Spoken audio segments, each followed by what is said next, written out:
Yo, what is up, boys and girls of the Mirror Cult? Once again, welcome back to the, the third edition of the Mircap, the MPL Indonesia Season 12 recap. We're going to call it the Mircap for now until we find a better name, or if the name just sticks, you know. Right now, I think the name sticks, but we got some crazy news. First, this is the first time ever that we will have breaking news, but I'll just let you know before we get into the, the spicy, hot, crazy, insane topic. MPL ID, there's going to be a lot of transfers back and forth, like MDL to MPL and back and forth, MPL to MDL. Now, last week, I wasn't really able to get these, we weren't really shown the transfers up until the day of MPL ID, so I wasn't really able to put it in Mircap, but hopefully we get more information. Hopefully we get information that is fast enough for the Mircaps to come, because this week we've got some crazy breaking news. Okay, guys, I know you guys are probably tired of me saying it, but I've been saying this for a while. The gold laner with that dog in him, the man with his own domain expansion, Doumaaa is in MPL, baby. We've been waiting for this for a long time. I'm not even an EVOS Legends fan, but I am hyped for this. I can't wait to see how Doumaaa performs in the MPL. It was really one of the main reasons as to why EVOS Icon was such a great team in Season 7, all the way to even Snapdragon and even WCG. The reason they won, I would say, it isn't 100% Doumaaa, but Doumaaa definitely has a big impact on the team. And with Sutsujin, Krite, and Vanstrong in MPL already, I think it's just about time that Doumaaa finally gets a spot to play in the MPL. And this is literally just going to be EVO's Icon, but with Fluffy instead of Veldora. Quite sad for Veldora. He's the only one who's going to be staying in the MDL from that EVO's Icon team. But hey, he's going to have his time later for sure. He's a very talented XP laner. But yeah. Doumaaa. We've just been talking about Doumaaa, the English casters, the Indo casters. Everybody agrees that Doumaaa has been a beast, and I just can't wait to see him play. I think he's one of the most well-rounded gold laners who can carry the game, whether the team is ahead or behind. And unfortunately, though, for EVOS, it's not all good news for the fans. Doumaaa to MPL, definitely amazing news, but Hijime and Dreams will be dropping down to the MDL, and that's quite sad. That is quite sad. I will have to say, Hijime and Dreams, these two members had such a massive impact for EVOS Legends. They were definitely the duo that you guys would always look at, especially after their performance at IESF, It's very unfortunate, but I think due to the times, the changing meta, it just feels like for Dreams especially, he really struggles with the heroes that are popular and who are meta right now. He plays Franco Kaja, and then the other heroes, it seems like he's just iffy on it. Meanwhile, Vanstrong, his hero pool is just too good for EVOS Legends to say, no, you go to MDL, right? For Hijime, unfortunately, I honestly just feel like Krite has just been outperforming him, unfortunately for him. So Hijime Dreams back to MDL, giving them a chance to prove themselves again in the MDL is a good choice in my opinion. And I think there's no doubt that they will come back stronger. Dreams has been in this position before. He was in Bigatron Alpha, then he dropped down to the MDL team for EVOS. He transferred to EVOS Icon. And yeah, but aside from Doumaaa, Hijime, and Dreams, Chaid, the gold laner for the substitute gold laner from Aura Fire last 2 seasons in MPL, has transferred to EVOS Legends. Not Legends, sorry. The MDL team, EVOS Icon. With Doumaaa stepping up, they needed a replacement, and Chaid is the replacement here. I don't know what to say, dude. Because it just, honestly, with Chaid joining EVOS, it just pushes the title even further. Like, Aura Fire is literally just EVO's Academy.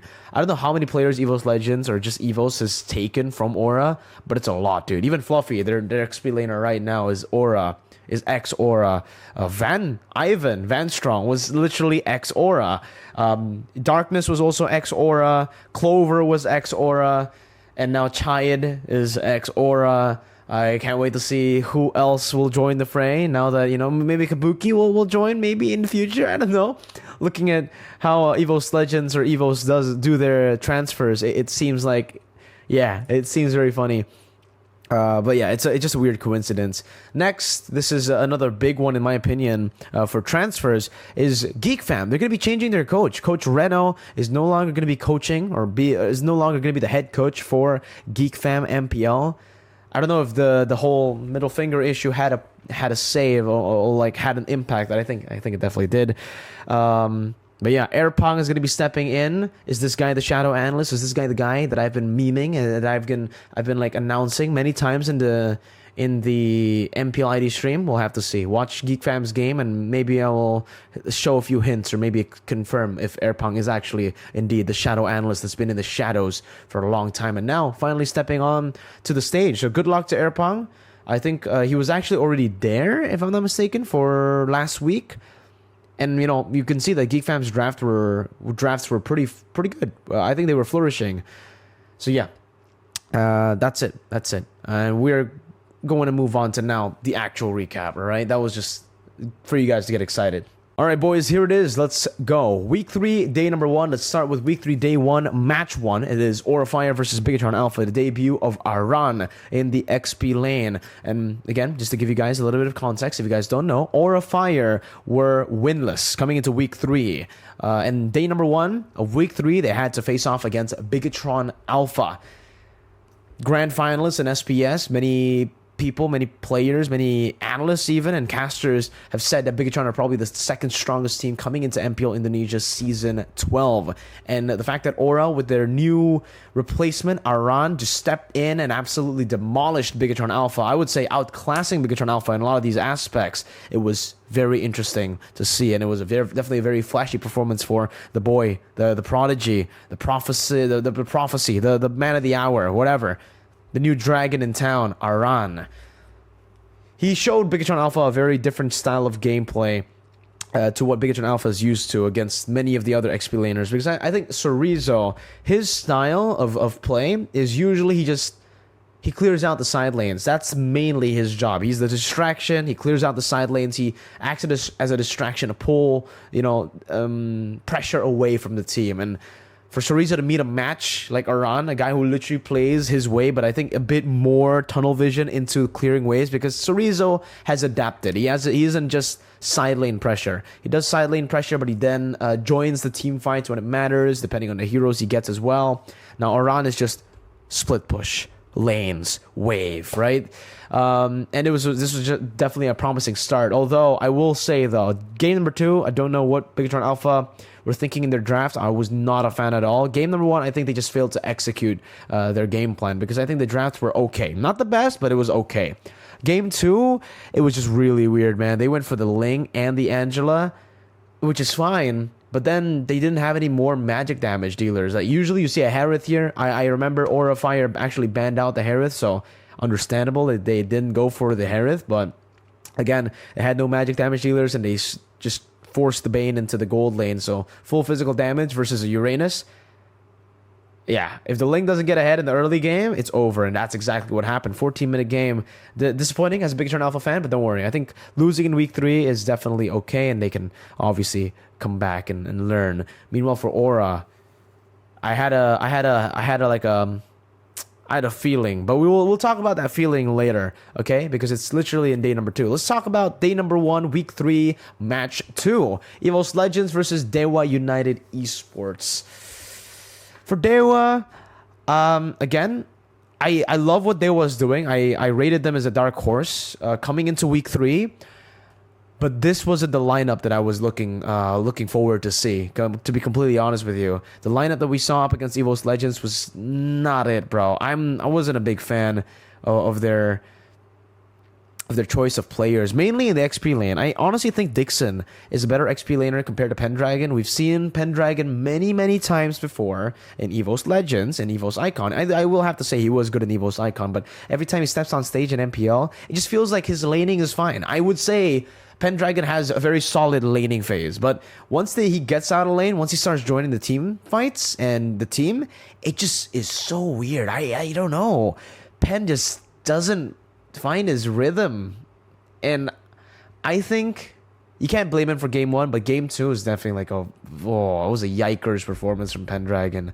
And for EVOS Legends, it's just the WCG trio absolutely performing. They can do late game, they can do early game. I think game number 1 that went 30 minutes showed that, even in the late game, they don't get too confident, they don't get too cocky, they understand how to play and pace out the game.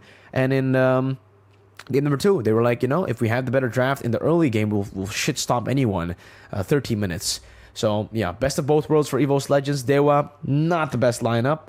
But don't worry, they fixed that, though, because literally on week 3, day 2, match number 1, Dewa came down with their best lineup. Now that I've, seen their lineup, many of their lineups, I think this one definitely is the best for now. Although I am a fan of Shaco and Lanaya from their MDL team. I think Ray and Leo Murphy are just a bit too good right now to replace. And this was up against Geek Fam. Dewa United versus Geek Fam. And okay, so when Dewa United dropped their best lineup, which is the Dixon, Ray, Kays, Leo Murphy, and Watts lineup, Geek Fam actually brought out their, it's sad to say, but I would say worst lineup. They don't really have any rotations going on from XP jungle, roam, and mid, but in the gold lane, Marky, he's great. I love Marky, but not this season, unfortunately. I think even last season, Marky has been, his performance has been going down. Though I don't doubt that he still definitely helps Beloy when it comes to draft and strategies. I think in game, on stage, it's just very unfortunate. But Marky is just not performing to the level that he was, back in M3, back in Onic PH, and even back in the first season of Victron Alpha with him, season 10. So it's very unfortunate, and honestly, yeah, not much to say here. Geek Fam just lost out. Yeah, this is not good. And also, putting Niall. Some of the clippers have already clipped this, but I'll just say it again. Martis went for a very aggressive build up against a team who could scale and up against a team who can definitely pull it to the later stage, and that's what actually haunted him to the end, I think. He got melted down way too quick. He didn't go for any tanky items. He still had the BOD and the Hunter Strike all the way to the end, and yeah, I'm not a big fan of that. In game 2, same problem. Bane, you can build Bane semi-tank, but he decided to go full damage despite starting the game with 0-3, which is, again, just I don't know what's going on here. Either he's very confident or he just makes mistakes, so many mistakes. I don't know. Let's move on to the next match, because this was another crazy match. This was another insane match. Aurafire 2-0 Onic Esports. And again, it was with Aran. This was not the best Onic. I do have to say it is their main lineup, except for gold lane. Albert was in, CW was not playing. And I don't know if that gold lane is that big of had that big of an impact. But in this game, Onic, in game 1, they were just out macroed, I would say. Aurafire played the macro game to perfection with Aran. They understood what Aran wants to do, what Aran can do. Split pushing and solo presence in the XP lane. So they just decided to give him the badang. Give him the badang, play in the XP lane, play it your way, whatever, and then we'll try to maneuver around. And then same thing happened in game number 2. But no, game number 2 was a bit different, because the Esmeralda that he picked, or Esmeralda that Aran picked, was also phenomenal. But it wasn't because he was just in the XP lane. It was because he joined the team fights and he actually zoned Kyrie from these turtles. So, if you want to say game number 1, Aran's debut, you want to say, hey, this guy is one-dimensional. I would say, sure, that is definitely a claim that you can make. And I said it after, when we did like the whole discussion thing right after the match. But here, he's already shown a glimpse of what he can do on a hero like an Esmeralda, who needs to join team fights, not just stay in lane. And he actually performed really well. They ended the game much faster against Onic Esports with the Esmeralda. 14 minutes compared to game number 1. So, yeah, just shows you how strong Aurafire is. Onic maybe getting a bit too comfortable. Their drafts were not the best. Again, their Kai pick was a very controversial move. A lot of people did not like that Kai pick. And in game number 2 as well, picking the Martis and then 2 scaling side laners, basically banked on the fact, they literally were just doubling down on the fact that, we have a Martis, we have Kyrie, he's probably going to get the early game. If he gets the early game, we snowball and we win the game. But that didn't happen. Esmeralda happened. Kyrie got fell behind way too early, and it was just GG from there. 14-minute game. It was a big gamble for the early game. But yeah, the pattern that I was about to talk to you about, the concern that I have for Aura Fire after their game against Onic is they have one-dimensional, well, not one-dimensional, but their drafts are always just the only change you see in their drafts usually is mid lane and XP. I'll just tell you guys this, okay? I think mid lane and XP for Sin and Aran, they have a lot of different heroes that they can pull off, but for Van, I think Van is also, yeah, okay, you know what, we won't talk about Van, because Van, I think, has a pretty deep hero pool as well. We just didn't see it here in the match against Onic because they needed utility. But Beatrix for Kabuki and Arlet for High, those two picks, I will say, okay, I'll try to give you guys a little bit more. I think Kabuki has only performed well on Beatrix, Claude, and Brody. And Brody he hasn't really played this season, so it's just been Beatrix and Claude. For High, he's only ever won with Arlet and Novaria. So all the other heroes he's played, like the Selena, like the Kufra, the Franco, 0 win. Or maybe 1 win, game win, but again, like, he finds success with Arlet and Novaria usually. And if he doesn't get those 2 picks, or if Kabuki doesn't get Beatrix, mainly Beatrix, it just gets really, really, really hard for Aura. And we'll definitely talk about that later because Aura did lose in day 4.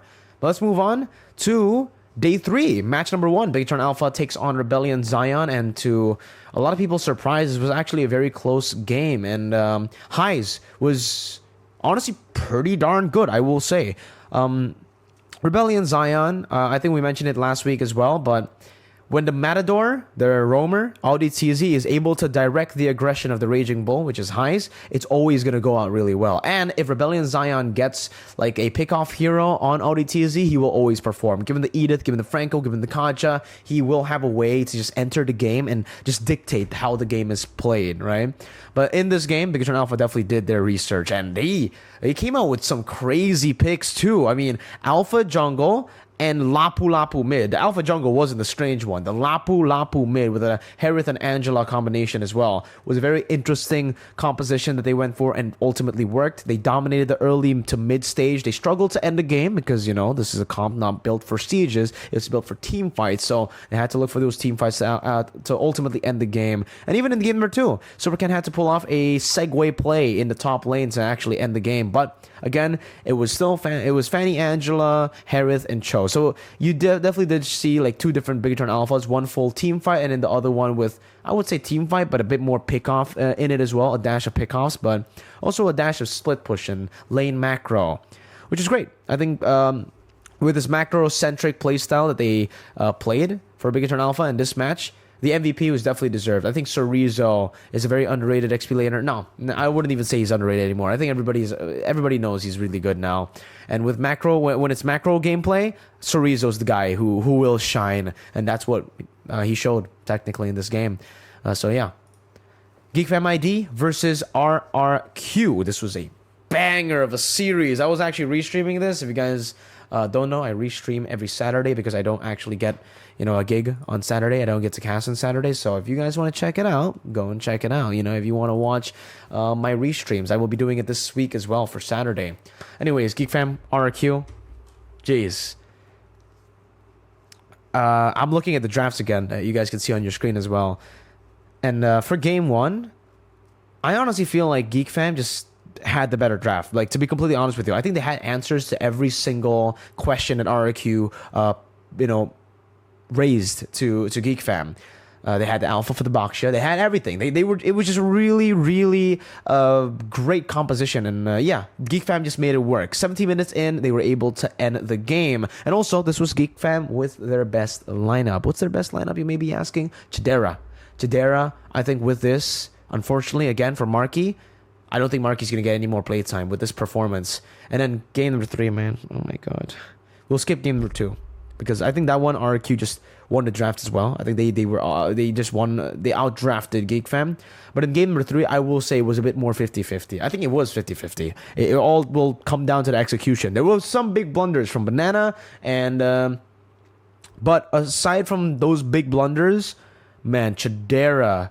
I know we've been talking about gold laners who have that dog in him, but Chidera's got that dog in him, bro.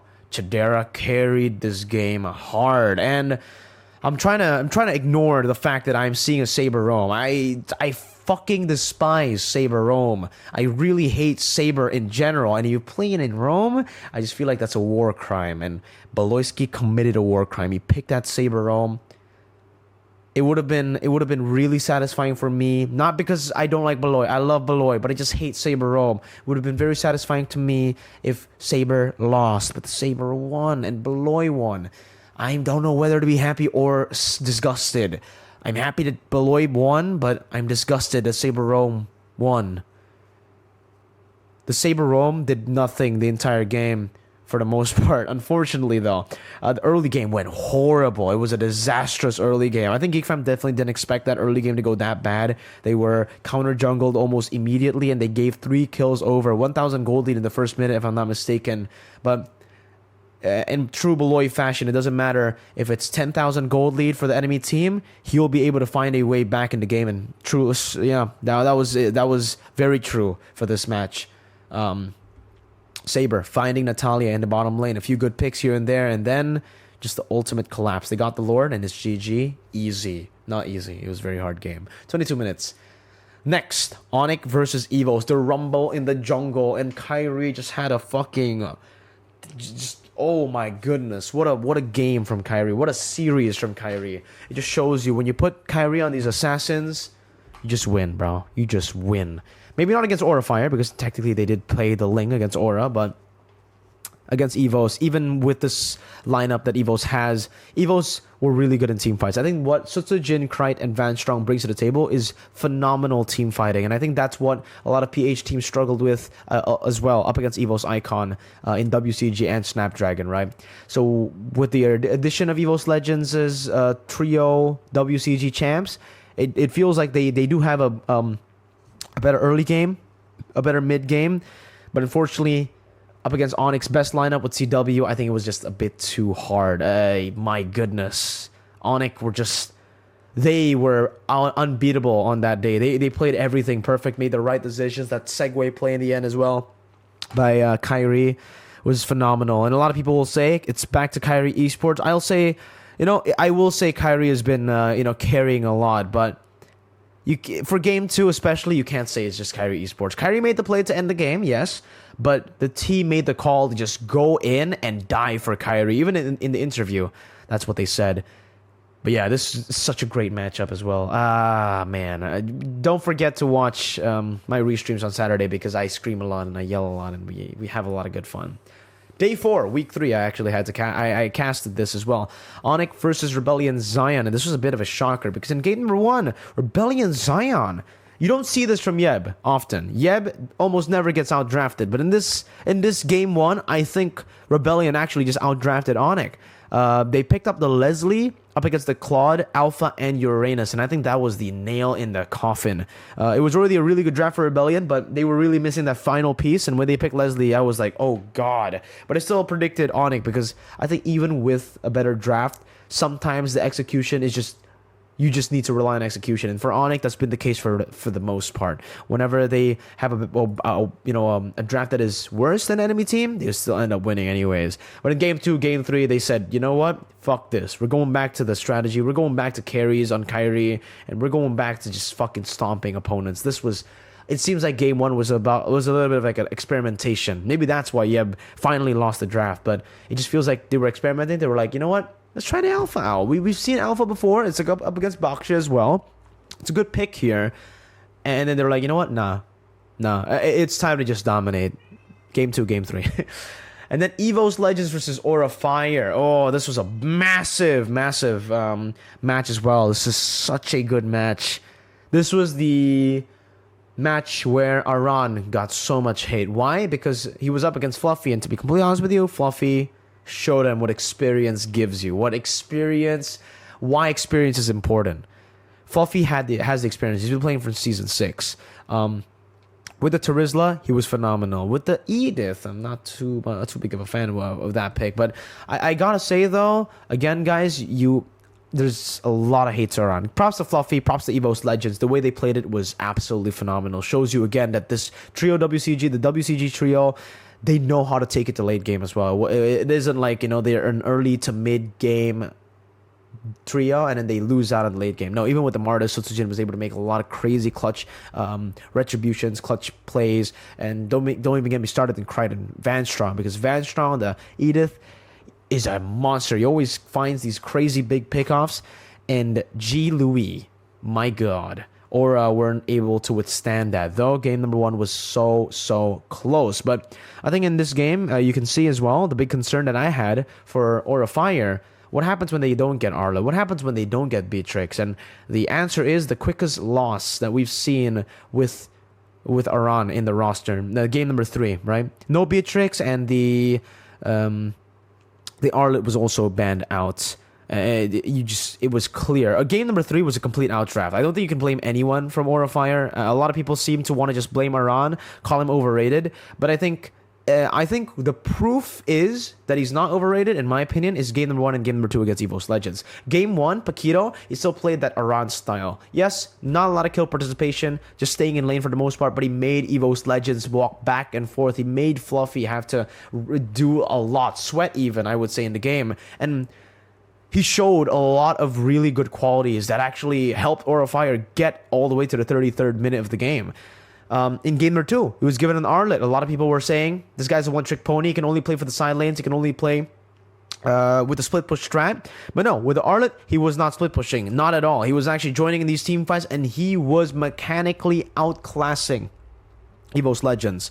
I think that game was definitely proof that he isn't overrated. He is here to stay. And again, this is a very new player. He's only had 3 matches in MPL. So if you guys want to write him off that quickly, so be it. It's fine. You're entitled to your own opinion, but I think it's a bit too soon to say if he's overrated. I think the second game performance only showed that he isn't overrated. He has more to his game than just split pushing.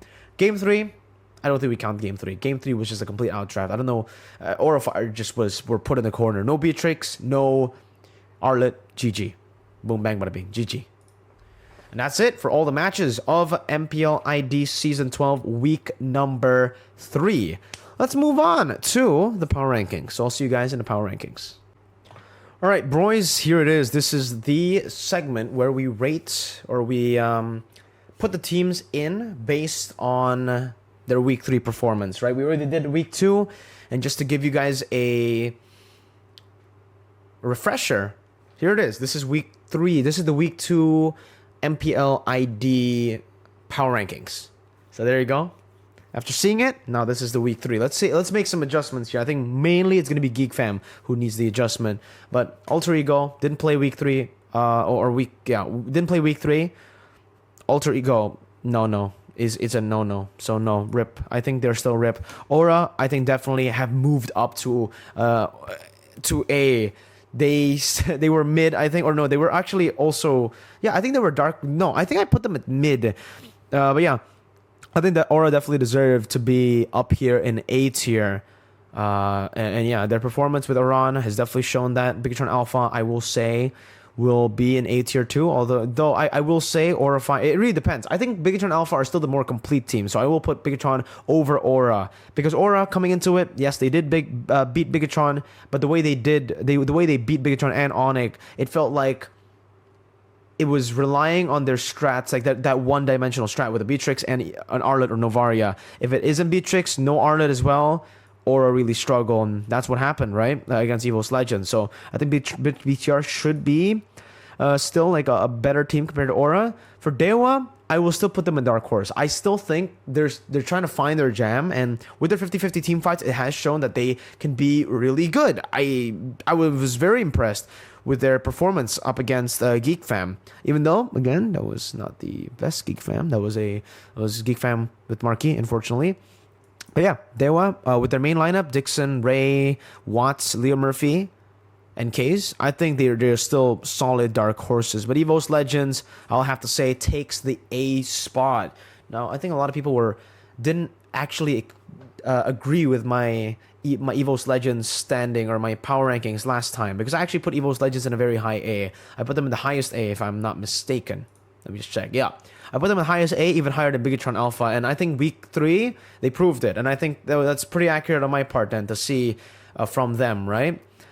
Geek Fam, though, definitely not accurate. I said mid because, again, I think we just didn't really have a scale of how bad or how good Geek Fam were in week 1 and 2, right? So with week 3, they definitely performed, and I'll put them in Dark Horse now. I'll move them and I'll put them in the higher Dark Horse than even Dewa, because with Chidera, they just look like a different team. And with Airpong now, their new coach, jumping in, I honestly feel like Geek Fam will have a little bit more to say, and I think they will have a better performance in week 4 up until the end, hopefully. Especially with the meta shift. I'm not too sure if this meta will help him, but with the Irithel, with the critical heroes as well, I think Chidera, it's Chidera. I think Chidera can make it work.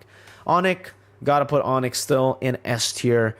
Onic were amazing. I honestly think Onic are just really, really good. With their best lineup, I think they're still unbeatable. RQ, I'll have to put RQ up there in S tier as well. Though they did lose against Geek Fam, the patch I think will be good for RQ. Natalia's been buffed. That's more power to Naomi. And Skylar plays a mean Irithel. RQ is great. I think RQ will still be a very good team coming into week 4. We'll see, though. Again, RQ there. And Rebellion, I'll just say, no, I want it mid. I think Rebellion are just very mid right now. They don't have anything really going for them aside from ODTZ and highs. Rebellion can be really good too, though. I'm not saying that they're bad, but yeah, unfortunately, it's just Alter Ego who's in the RIP category here. Let me know in the comment section down below if you guys agree, if you guys disagree, whatever you think about, about the whole video as well. Just let me know in the comment section, and I will see you guys tomorrow in MPL Indonesia Season 12. Peace out, boys. Goodbye.